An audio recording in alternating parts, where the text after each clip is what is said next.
Ahora vamos a ver este otro ejemplo de derivadas parciales de puntos críticos y saber si son mínimos o máximos. Lo primero que vamos a hacer es derivar parcialmente esta función con respecto a x y luego con respecto a y. Entonces la derivada parcial de f con respecto a x nos va a dar que x al cuadrado su derivada son 2x. El segundo término de 3xy su derivada va a ser 3y. Y el siguiente término de menos 5y cuadrado su derivada es 0. Y el término de menos 7x nos va a dar menos 7. Y los dos últimos términos, como no hay x, su derivada nos va a dar 0. Ahora la derivada parcial de f con respecto a y va a ser x de la derivada de x al cuadrado nos da 0. La derivada de 3xy nos va a dar 3x. La derivada de menos 5xy nos va a dar menos 10y. La de menos 7x nos da 0. La de más 4y nos da más 4. Y la última de más 8 nos da 0. Ahora, lo siguiente que debemos de hacer es igualar estas dos funciones a 0. Siempre es lo que debemos de hacer después de derivarlas parcialmente, es igualarlas a 0.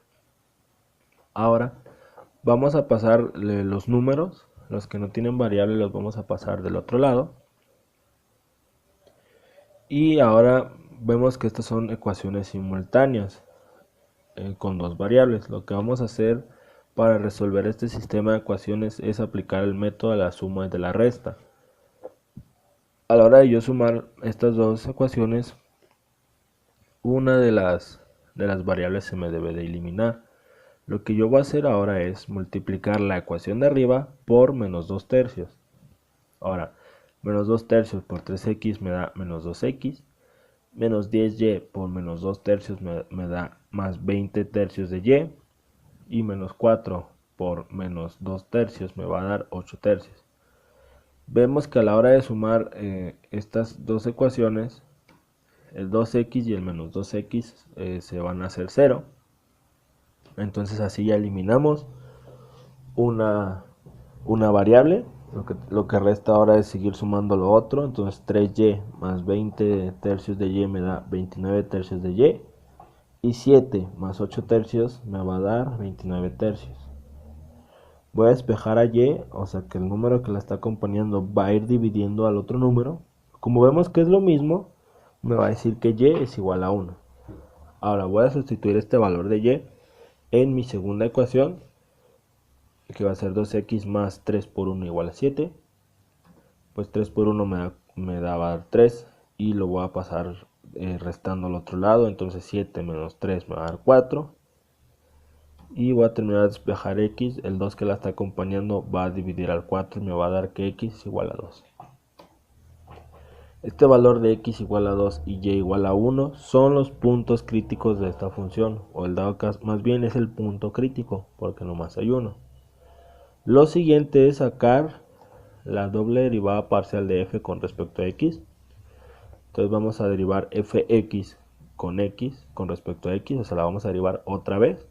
Entonces me va a dar que la derivada de 2x me va a dar 2.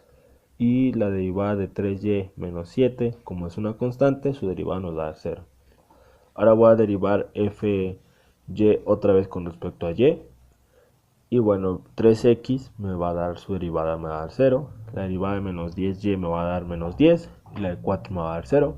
Y ahora voy a derivar la f de x ahora con respecto a y.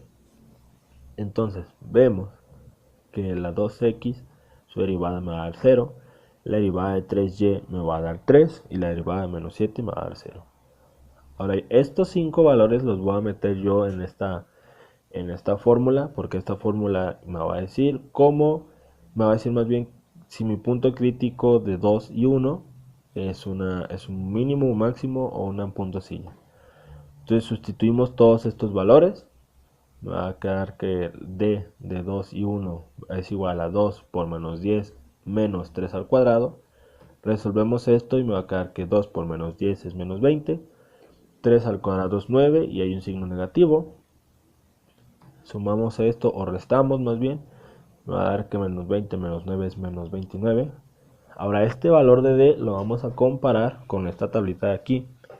Como vemos que d es menos 29, o sea es menor a 0, nuestra tablita inmediatamente lo que me dice que cuando un valor sea menor a 0, el valor de D más bien sea menor a 0, el punto de crítico de 2 y 1 va a ser un punto silla, y ese es el resultado de este ejercicio. Ahí les doy unos pequeños tips para encontrar un poco más rápido los puntos máximos, mínimos y puntos silla en nuestra función. Realmente el valor de D, el valor numérico, no nos sirve de nada. Lo único que nos importa es saber si es positivo o negativo. Así que en lugar de rompernos el coco multiplicando los números, dividiendo, lo que sea, lo que debemos de observar es si fxx es positivo o negativo, y también fyy es positivo o negativo. Si vemos que la multiplicación de fxx y fyy nos va a dar un valor negativo, inmediatamente hay que darnos cuenta que es un punto silla y no hay que hacer nada más. Ahora, si vemos que la multiplicación de fxx y fyy nos da un valor positivo, sí hay que seguir resolviendo lo demás que dice la fórmula de D. Como creemos que la práctica hace el maestro, les dejamos estos dos pequeños ejercicios con sus respuestas.